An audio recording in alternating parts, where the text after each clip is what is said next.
Pues estamos en Españoles Olvidados con nuestro amigo José Antonio Crespo Francés.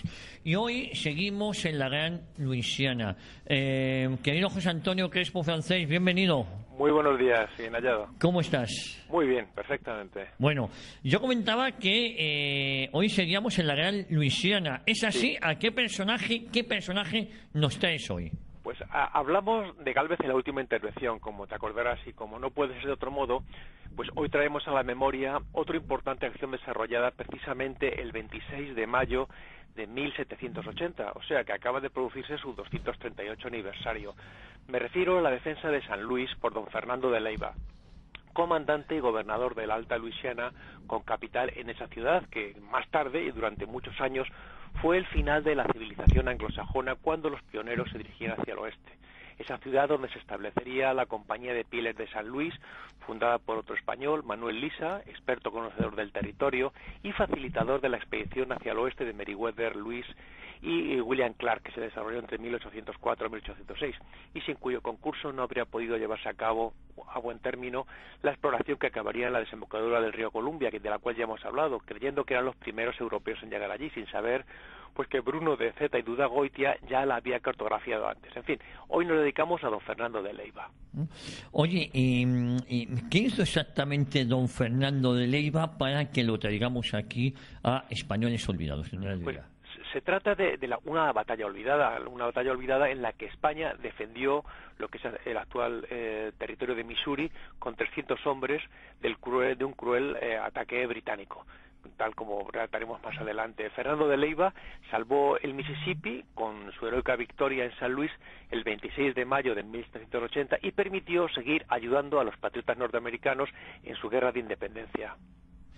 Oye, estamos hablando del siglo XVIII, José Antonio, ¿Sí? O sea que podemos decir sin exagerar que la presencia española en los actuales Estados Unidos recorre más de 300 años. Efectivamente, nuestro país dominó amplios territorios norteamericanos, desde el Atlántico hasta el Pacífico, vastísimos territorios de lo que hoy son los Estados Unidos de América durante más de 3 siglos, desde Ponce de León, cuando puso sus pies en la península de Florida en 1513, hasta que en 1821 se arrió la última bandera rojigualda. Fueron 308 años de dominio hispano que se extendió desde el Atlántico hasta el Pacífico. Hay incluso quien sitúa el inicio de esa historia unos años antes, en 1508, con la llegada de los españoles a la isla de Puerto Rico, hoy considerada suelo estadounidense. La presencia española se extendió por la mitad de lo que hoy son los Estados Unidos e incluyó una amplia franja en el sur norteamericano, en los actuales estados de Texas, Luisiana, Arizona o Nuevo México, pero también mucho más al norte, llegando hasta la misma Alaska. Sin embargo, la posterior hegemonía anglosajona, primero en las colonias británicas de la costa este y luego en los Estados Unidos nacidos tras la Guerra de Independencia, que como ya dijimos se desarrolló entre 1775 y 1783, pues eclipsó esa importante parte de la historia norteamericana. Por su parte, españoles, los españoles que estaban más volcados en el legado en Iberoamérica, pues han prestado mucho más atención a su pasado en el norte de México, y hoy son desconocidos por muchos de ellos, pues grandes figuras de aquellos siglos como Pedro Menéndez, que hemos citado ya, Juan Doñate, Anza, Portolá o Bernardo de Gálvez. En los últimos años, sin embargo, pues distintas publicaciones y acciones divulgativas a ambas orillas del Atlántico están reivindicando esa parte de la historia. La visita de los reyes, sin ir más lejos, de en 2015 a San Agustín, que es la ciudad más antigua del país, fundada por los españoles hace 450 años, pues tiene también, entre otros objetivos, rescatar del olvido aquella etapa fundamental de la historia de España. Fíjate, hay una cosa, cuando se encuentra en la gran... sí que me gustaría que nos dijeras cuándo se encuentra la gran Luisiana en manos españolas, ¿no? Porque ya nos han dicho que, sí, que más de 300 años de presencia española allí, pero exactamente la gran Luisiana, ¿cuándo? La fecha exacta que tenemos que fijarnos es 1763. Hablamos de la tardía entrada de España en la Guerra de los 7 Años, que se desarrolla entre 1756 y 1763, pues se saldó con la pérdida de la Florida, perdida en los despachos, no en el campo de batalla, que pasó a manos británicas. Pero en cambio nuestro país recibió, de acuerdo con el Tratado de Fontainebleau de 1762, los amplios territorios de la Luisiana francesa. Se trataba de una extensión mucho mayor de lo que es hoy el estado de Luisiana, y que quedó reducida a ese actual estado de Luisiana, el que hoy conocemos. De la noche a la mañana, pues España se hacía con regiones que abarcaban de norte a sur, desde Canadá hasta el Golfo de México, incluyendo la importante ciudad de Nueva Orleans, que era la capital. La Luisiana permaneció en manos españolas hasta comienzos del siglo XIX, bastante más allá del año en que las colonias británicas en Norteamérica lograron su independencia. Fue precisamente en el año 1800 cuando se acordó con Napoleón su devolución 3 años después a Francia, que acto seguido se la vendió a Estados Unidos por 50 millones de francos. Poco más o menos comienzan en estas fechas las acciones en California, José Antonio. Exactamente, a ambos lados del continente pues están desarrollando acciones. Poco después, en 1769, da comienzo la definitiva conquista de California y la costa del Pacífico, siglos antes de que la fiebre del oro desatara la llegada a California de miles de estadounidenses ávidos de riquezas, pues los españoles ya habían explorado y colonizado la costa del Pacífico. Tras las tempranas expediciones de Francisco de Ulloa, Juan Rodríguez Cabrillo, López Martín y Cermeño, todas ellas en el siglo XVI, el virrey de Nueva España encargó un reconocimiento a fondo a Sebastián Vizcaíno en tiempos de Juan Doñate para que hallase un puerto en condiciones para el llamado Galeón de Manila. Vizcaíno pues partió de Acapulco en 1602 y recorrió hasta la zona de San Diego y Monterrey, nombres que aún se conservan hoy, que se los dio él. Esa la lejanía, las corrientes marítimas adversas, la falta de recursos y las escasas perspectivas que había entonces de hallar riquezas retrasaron lamentablemente durante décadas el control efectivo de aquellas tierras. Si en el caso de Florida la amenaza francesa llevó a los españoles a colonizarla, en California fue el peligro de que los rusos se inmiscuyeran y se metieran en las costas norteamericanas del Pacífico por el tema del comercio de las pieles.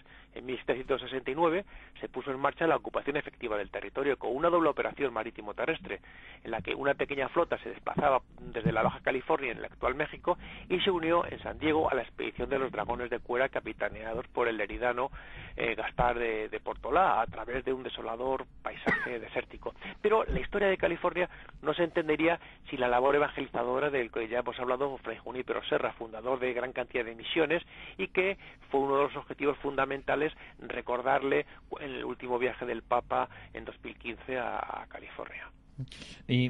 ¿Nos puedes situar la población de San Luis sobre el mapa y decirnos lo que significó, José Antonio, esa victoria? Pues mira, pocos a este lado del Atlántico, y tampoco muchos estadounidenses, saben que la ciudad de San Luis, en el actual estado de Missouri, fue un día española, y menos aún que en plena guerra de independencia americana, España protagonizó allí una hazaña hoy apenas recordada, por lo menos aquí en España, y en San Luis por supuesto que se recuerda, y que contribuyó al nacimiento de los Estados Unidos.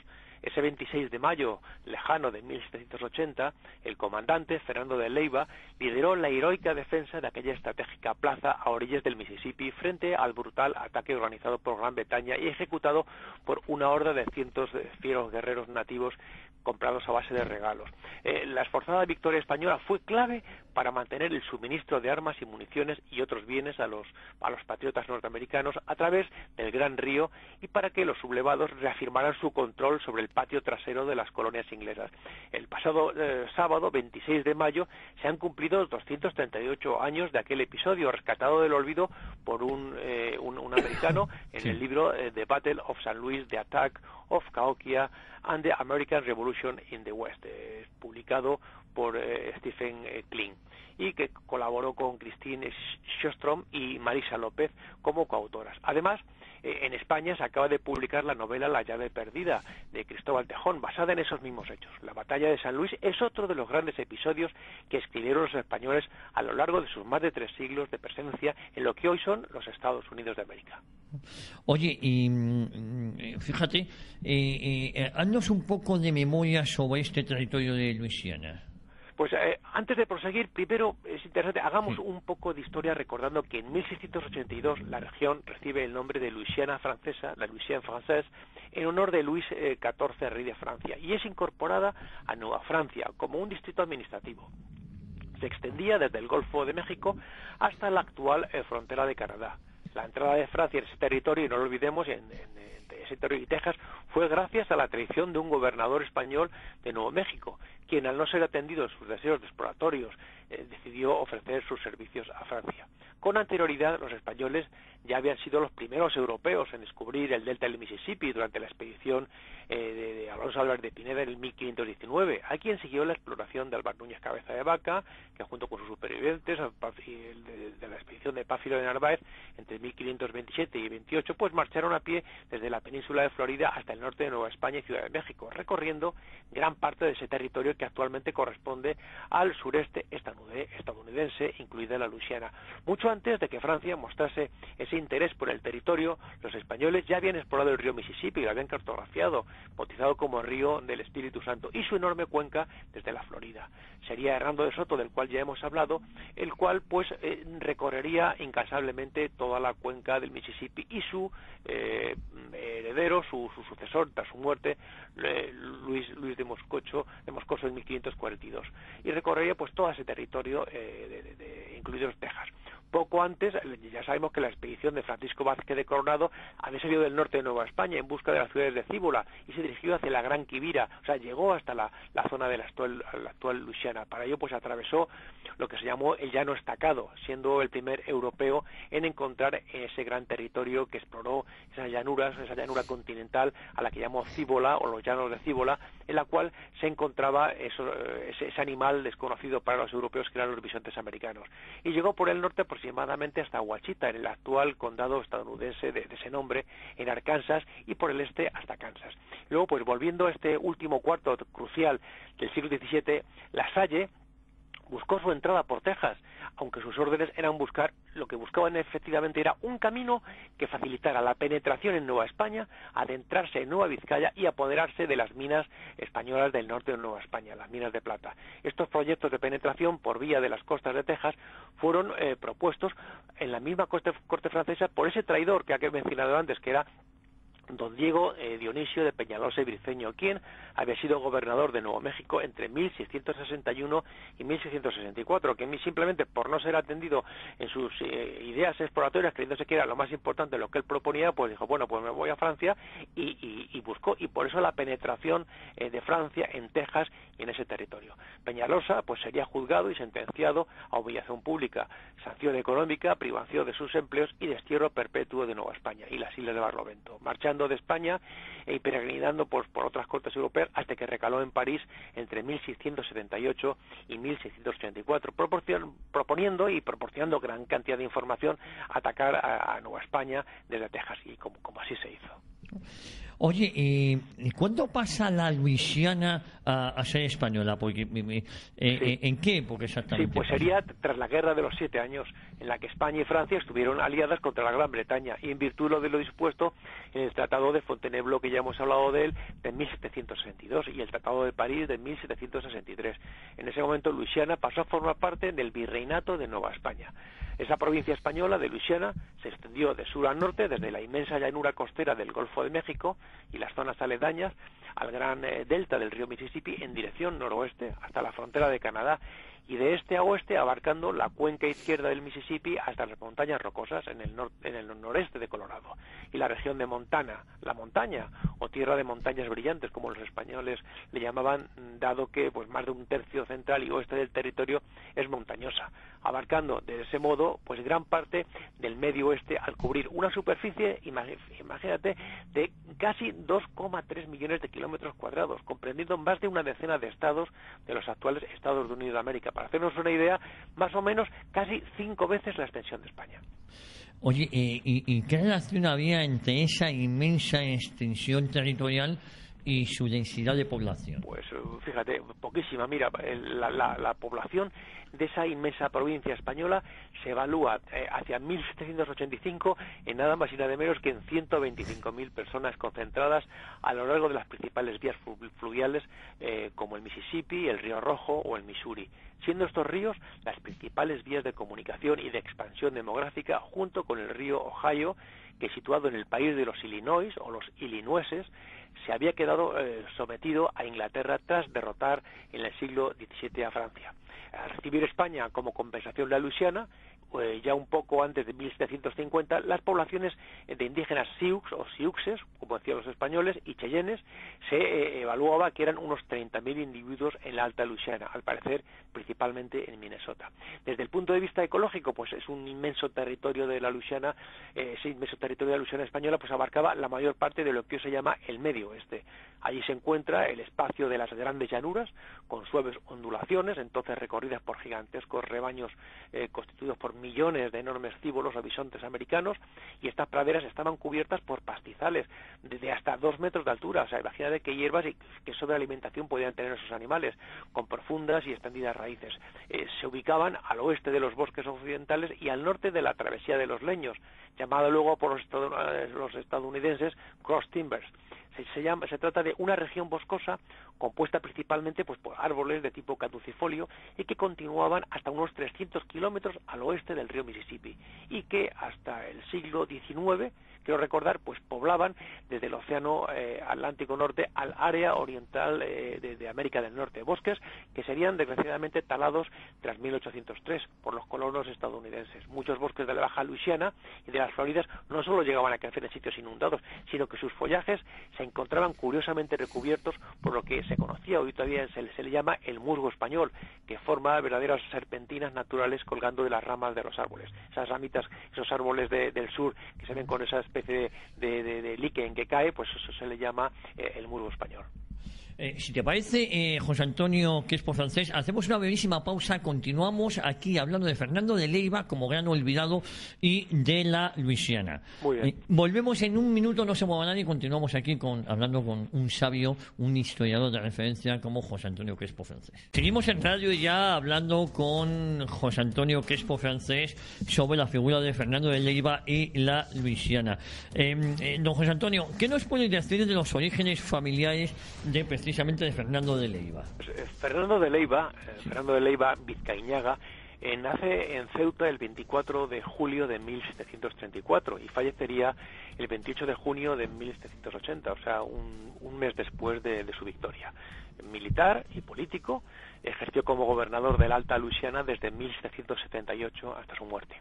Su familia procedía de la localidad malagueña, de la bellísima localidad malagueña de Antequera, remontándose su linaje a los pobladores cristianos tras la Reconquista, que recibieron tierras del rey de Castilla por sus servicios en la Reconquista.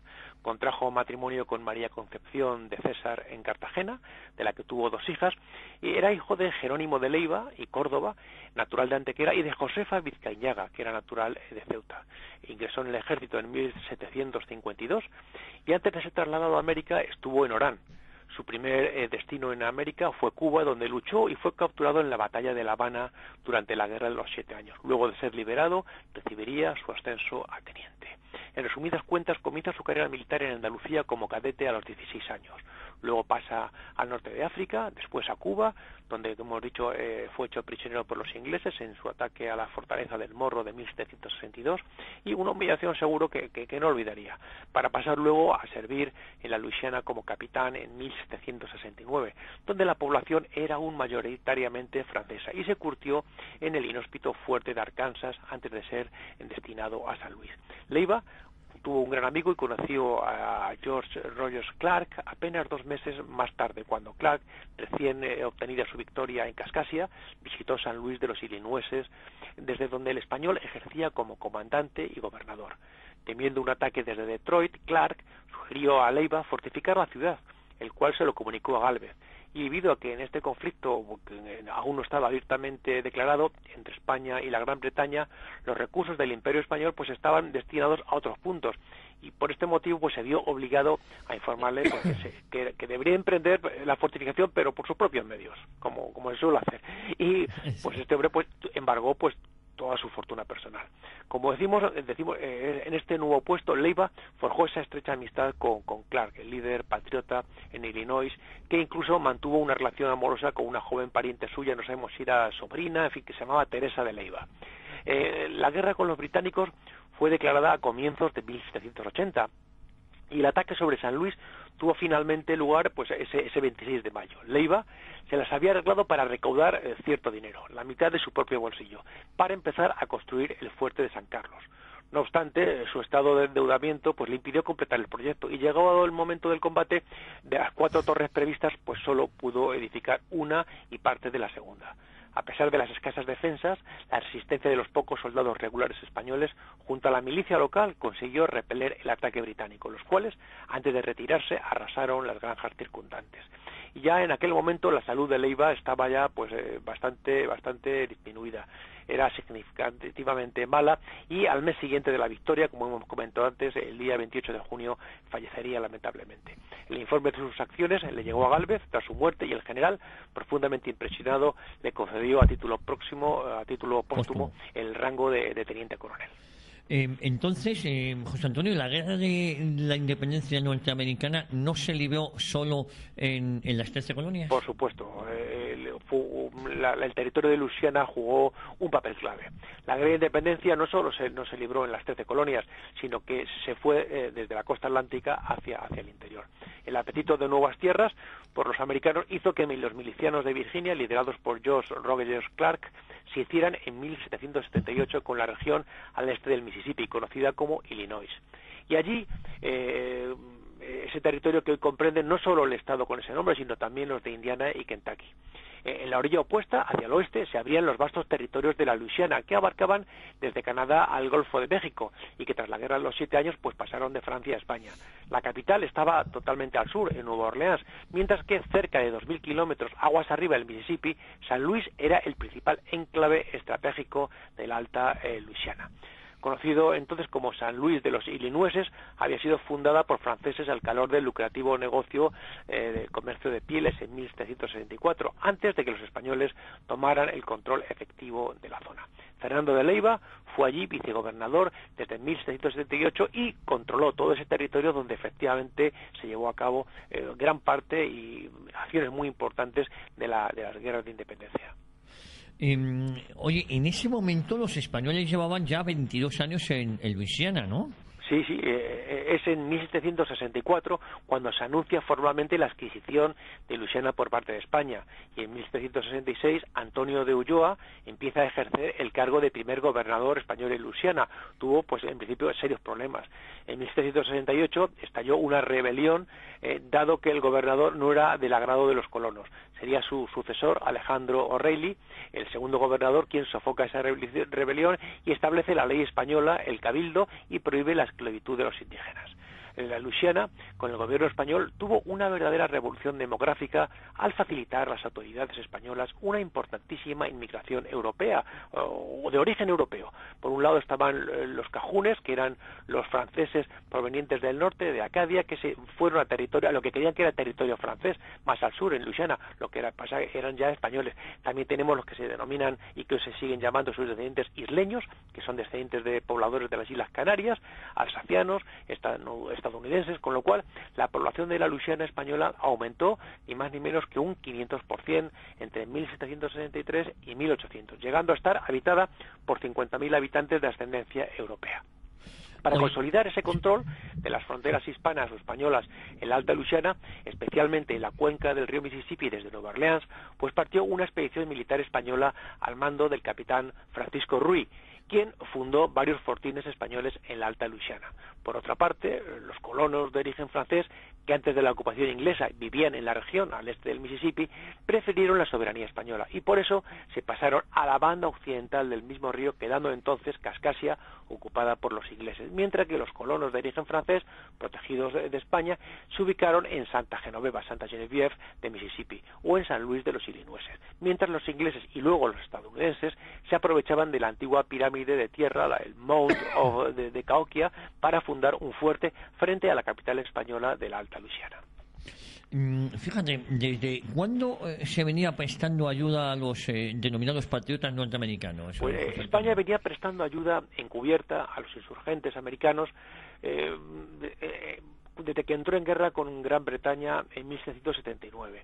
Como respuesta, el ministro británico para las colonias, Lord Germain, ideó una doble ofensiva para hacerse con el valle del Mississippi. Desde el sur, el general John Campbell debía apoderarse de Nueva Orleans, desde Pensacola. Es una acción de tenaza en la Florida occidental, mientras que una serie de acciones lanzadas desde los fuertes de Michilimackinac y de Detroit, en la región de los Grandes Lagos, barrerían las plazas españolas y americanas desde el norte, empleando sobre todo combatientes nativos. Esta parte de la estrategia pasaba necesariamente por arrebatar San Luis a los españoles, punto clave para controlar el río en un cruce clave de dominio de las comunicaciones. Ambos frentes debían encontrarse posteriormente en Natchez, a unos 300 kilómetros aguas arriba de Nueva Orleans, cerrando así el cerco sobre Norteamérica pues como una tenaza. Si eso hubiera surgido, pues desde luego la historia hubiera sido otra. Sin embargo, estos planes empezaron a torcerse para los británicos en el sur. El gobernador de la Luisiana española, Bernardo de Gálvez, la figura más reconocida del periodo español en la Luisiana, pues decidió y dictó la declaración de guerra de España, cumpliendo órdenes superiores contra Gran Bretaña el 8 de mayo de 1779. Decidió pues adelantarse a los casacas rojas y lanzarse a la ofensiva en 1779. Consiguió no solo conquistar a los ingleses tomando los fuertes de Bayou Manchac, Baton Rouge y Natchez en el Mississippi, lo que llamaban los españoles Natchez. También algunos textos se lee como Nechas. También les conquistó Mavila, lo que hoy es Mobile, en el Golfo de México. Y más tarde, en 1781, se haría también con la propia Pensacola, llamada Pensacola, hoy Pensacola, y recobró la tristemente perdida Florida para España en 1781, reconocida por el Tratado de París en el 83. Fíjate, ¿y cuándo comienza entonces la preparación de la defensa de San Luis? Pues en la Alta Luisiana, ante las noticias que llegaban de un inminente ataque británico, pues Fernando de Leiva comenzó en abril de 1780 los preparativos para defender San Luis. Hizo traer 5 cañones de un viejo fuerte de la desembocadura del Mississippi y recabó refuerzos de la población de Santa Genevieve, que estaba aguas arriba del Mississippi, y entre los cazadores de la región. En total contaba con 29 soldados regulares y 281 paisanos, es decir, milicianos. Entre tanto, comenzó a levantar al oeste de la ciudad una torre cilíndrica de unos 10 o 12 metros. Él tenía planeado construir 4, en lo alto de la cual pues emplazaría los 5 cañones. El vicegobernador, Leiva, un comandante, pretendía construir pues en cada esquina de ese rectángulo pues una. Lo que ocurre pues que con los 600 los 1.000 pesos que recogió, 600 entre los vecinos y 400 que aportó él, pues no le dio más que para construir una torre y media. La construcción, de la que se conoce como Fuerte San Carlos, en honor a Carlos III, empezó a construirla el 17 de abril. 39 días después estaba ya terminada, a falta únicamente de los parapetos. Pero ya no daría tiempo a completarlos. A la 1 de la tarde del viernes 26 de mayo de 1780 se presentaron a las afueras de San Luis entre 700 y 750 indios Sioux, Winnebago, Menominee, Sac y Fox en pie de guerra y dispuestos a arrasar el poblado a sangre y fuego. Avanzaron por unos terrenos comunales donde los campesinos que encontraron se convirtieron en las primeras víctimas. Se oyó el grito de a las armas, un hombre que se vio sorprendido y avisó a la carrera por las calles a toda la gente que pudo y que pudieron huir. Desde la nueva torre un cañonazo llamó a la alarma general. Al instante, unos 275 hombres se apostaron en los puntos de atrincheramiento y Fernando de Leiva, que ya se encontraba enfermo en aquel momento, fue llevado apresuradamente al fuerte en una silla de manos, porque casi prácticamente no podía ni moverse. Mientras, más de 300 mujeres y niños se refugiaron en la residencia del vicegobernador, custodiados por una veintena de soldados. Incluso pues se cuenta que algunas mujeres, como una que se hizo famosa, María Josefa Pinconó de Rigós, que era viuda de un soldado de infantería, se enfundó la casaca militar de su marido, cogió su pistola y un cuchillo muy a lo Agustina de Aragón y fue un soldado más con los atrincherados. Oye, fíjate, y el enorme sacrificio de Leiva recibiría un justo reconocimiento, José Antonio. Bueno, pues la verdad es que Carlos III premiaría la hazaña de Leiva, la ascendió a teniente coronel al año siguiente. Sin embargo, el reconocimiento pues llegó tarde. A las 4 de la mañana del 28 de junio de 1780, solo semanas después de su gesta, pues la enfermedad le había arrebatado lo que no pudieron sus enemigos. Murió con 45 años de edad, fue enterrado en la iglesia parroquial de San Luis, junto a su esposa, fallecida pocos años antes, dejando pues 2 hijas huérfanas. Luego, pues por los logros españoles de la Alta Luisiana no se quedaron ahí. Desde luego, meses después, en el 81, y en pleno invierno, una expedición se aventuró desde San Luis cientos de kilómetros al norte y llegó a tomar y plantar por breve tiempo la bandera española en el lejano fuerte británico de St. Joseph, nada menos que a orillas del lago Michigan. Si el plan de los británicos en el oeste hubiera funcionado, pues según mantiene Stephen Kling, pues San Luis y el oeste podrían haber tenido una historia muy diferente si hubiese triunfado el ataque. Los Estados Unidos podrían ser muy diferentes hoy. Eso lo dice en su obra la batalla de San Luis. En esencia explica, pues tendríamos otro Canadá a lo largo del río Mississippi y nunca se habría producido la compra de la Luisiana. Bernardo de Gálvez ha obtenido cierto reconocimiento, aunque no todo el que él y los españoles en general merecen, pero las campañas más al norte son apenas conocidas, incluso en el medio oeste, al menos hasta hace poco tiempo. Esto es lo que nos dice este historiador norteamericano. En su introducción al libro, la presidenta del Consejo de Artes Hispánicas de San Luis, Virginia Brax, dice: cuando piensas en San Luis, la primera cosa que te viene a la mente es su rica historia francesa. Apenas conocidas son, sin embargo, las raíces españolas de San Luis y el hecho de que San Luis fuera una ciudad española gobernada por España durante casi 40 años. Es algo que está completamente olvidado y sobre todo ellos están preocupados ahora por describir, pues, recordar cómo fue ese ataque, cómo los invasores se lanzaron al asalto enloquecidos, llenos de furia, profiriendo terribles alaridos y disparando a quien se ponía por delante. Los españoles pues respondieron con fuego de mosquetes en tierra y con la artillería de la atalaya, lo que cogió por sorpresa a los atacantes, que esperaban posiblemente pues darse un paseo militar. Así la tropa como el paisanaje mostraron el más bizarro espíritu, según se relató en la Gaceta de Madrid, que recogió aquellos hechos. Pues tras frenar esa primera acometida se entabló un terrible combate cuerpo a cuerpo envuelto en una nube de humo. Los indígenas pues se despachaban con una hazaña espeluznante. Las crónicas de la Gaceta de Madrid pues no ahorran detalles. Decía, por ejemplo: desengañados por fin los enemigos de la inutilidad de sus redoblados esfuerzos, se esparcieron por la campaña, en donde se saciaron con crueldad y furor en la sangre de 22 labradores que con sus esclavos se ocupaban del trabajo. La verdad es que hubo una gran escabechina de labradores que fueron pillados por sorpresa y se los evisceraron, y fue tremendo, pretendiendo que los que estaban dentro de la fortaleza pues se rindieran. Leiva se mantuvo firme, no cayó en la trampa y mantuvo cada uno en su puesto. Finalmente, al no obtener la victoria relámpago que esperaban los ingleses, pues se retiraron y San Luis finalmente pues se había salvado. Los británicos elevaron a 68 el número de fallecidos entre sus defensores, y la disparidad con las fuentes españolas pues puede responder seguramente tanto a motivos propagandísticos como a que muchos prisioneros pues fueron asesinados.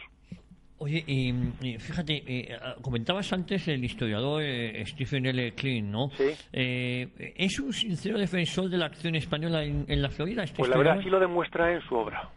El medio oeste de Estados Unidos ha sufrido de amnesia colectiva, según dice él, según se lamenta en su libro.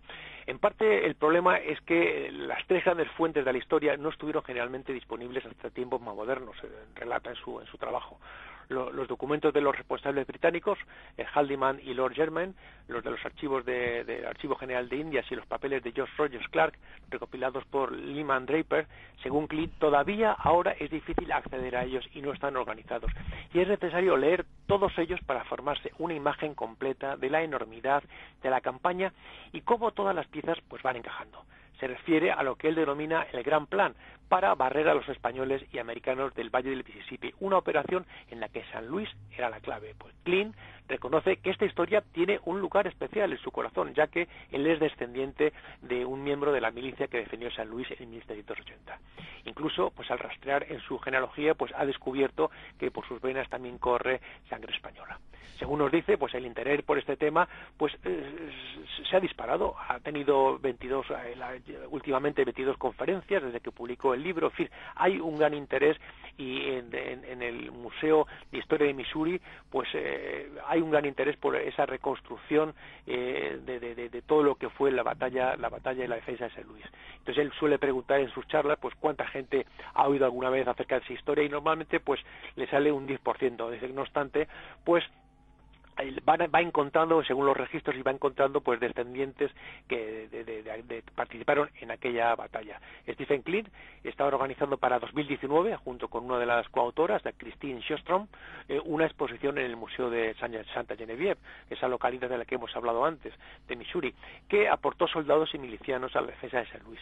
Los planes pues incluyen una gran maqueta del fuerte de San Luis, maniquíes uniformados y detalles sobre algunos personajes en la batalla, además de ilustraciones y mapas. Según afirma, todavía hay mucho por contar, y esperemos que en este sentido pues que nuestro Ministerio de Defensa y el Ejército de Tierra en concreto participe y se implique en estos eventos conmemorativos.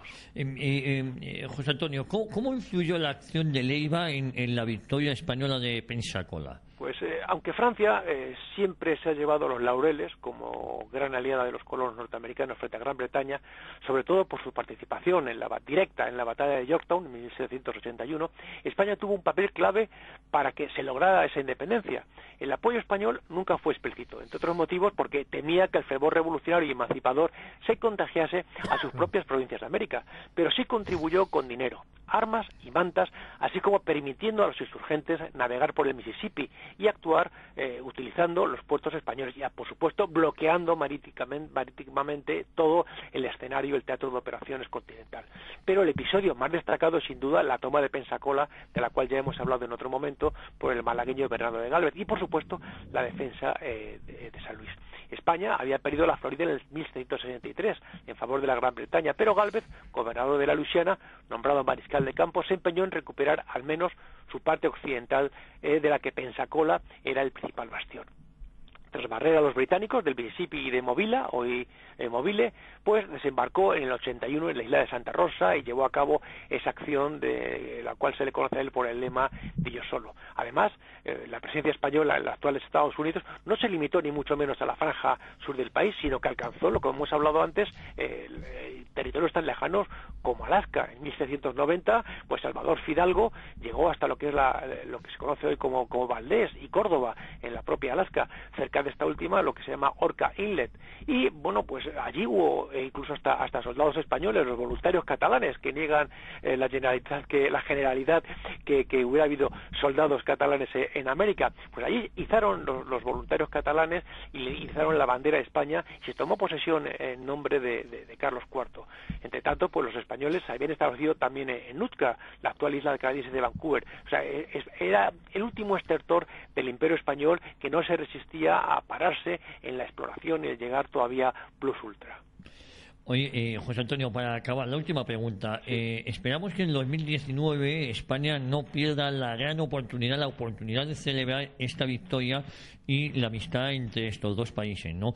¿Cómo se recuerda hoy día a Fernando de Leiva en San Luis? Pues mira, yo creo que es importante lo que acabas de decir, que no hay que perder esa oportunidad de celebrar y de concelebrar con los Estados Unidos esta batalla.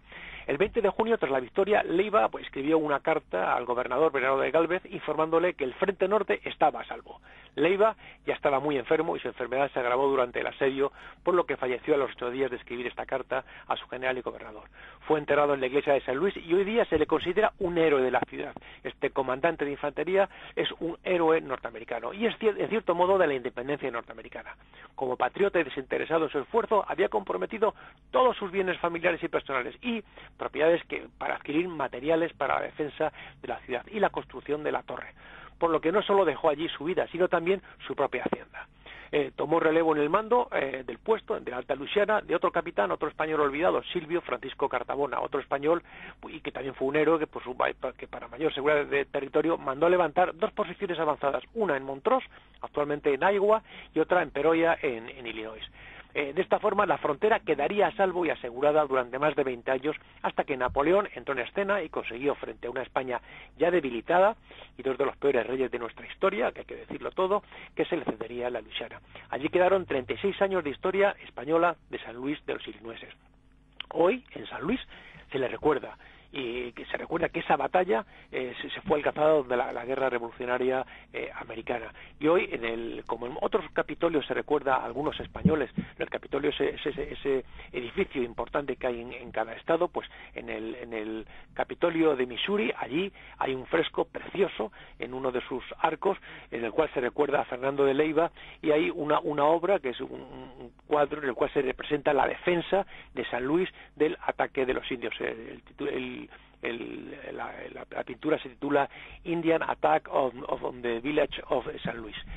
Está pintada por Oscar Benninghaus y se pintó en 1921, y allí en el Gran Capitolio de San Luis se recuerda esa defensa por parte de un soldado de infantería española de la ciudad de San Luis, y que favoreció y coadyuvó a la independencia de los Estados Unidos. Pues querido José Antonio Crespo Francés, hoy un otro episodio recordando la figura de Fernando de Leiva y la Luisiana.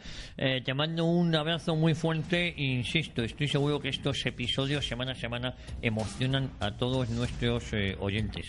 Muchísimas gracias a vosotros. Un abrazo muy fuerte, Un abrazo José Antonio, grande. un abrazo.